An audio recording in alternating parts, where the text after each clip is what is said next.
मराठ्यांना सरसकट कुणबी प्रमाणपत्र देण्यात कोर्टाच्या 2 निर्णयांचा मोठा अडसर। सरसकट कुणबी म्हटलं तर सामाजिक विचित्रपणा ठरेल असा 2003 मध्ये दिला होता निर्णय।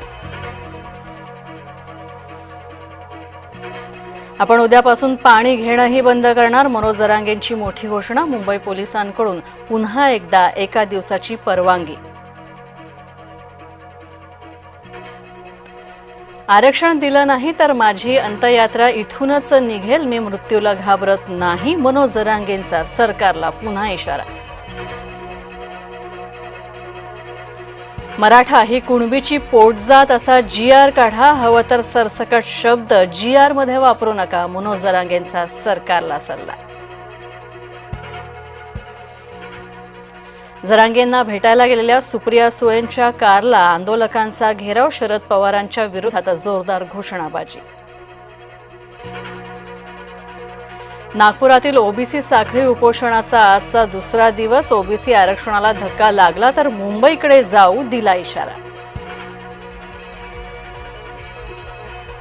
गणेशोत्सवासाठी दरेगावात गेलेले एकनाथ शिंदे मुंबईत परतले, आरक्षणावर तोडगा काढण्यात शिंदे सक्रिय होणार का याकडे लक्ष। वैभव खेडेकर 4 सप्टेंबरला भाजपमध्ये करणार प्रवेश, रवींद्र चव्हाण नितेश राणे यांच्या उपस्थितीमध्ये मुंबईत पक्षप्रवेश होणार। राज ठाकरेंनी मनसेमधून केली होती हकालपट्टी। मी मंगळसूत्र चोरांच्या विरोधात लढत नाही, जयंत पाटलांनी गोपीचंद पडळकरांना डिवचलं, देशामध्ये वाचाळवीरांची संख्या खूप वाढली आहे, पाटलांची टीका।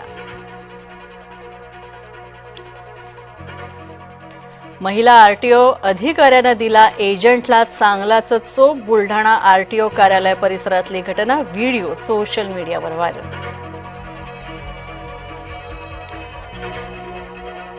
पुण्याच्या शिक्रापूरमध्ये सातारा शहर पोलिसांवर जीवघेणा हल्ला, अटक करण्यासाठी गेलेल्या पोलिसावर आरोपीनं केला हल्ला, हल्लेखोराचा सातारा पोलिसांकडून एन्काउंटर। भिवंडीमध्ये खाडी किनाऱ्याजवळ तरुणीचं शीर आढळलं, शीर आढळल्यामुळे खळबळ, मृत तरुणीचं वय अंदाजे 25 ते 28 वर्ष असल्याची माहिती। आणि सुप्रसिद्ध मराठी अभिनेत्री प्रिया मराठेचं निधन, वयाच्या 38व्या वर्षी कॅन्सरशी झुंज ठरली अपयशी। घरोघरी गौरीचं आगमन तर 5 दिवसांच्या बापांना दिला साश्रू निरोप।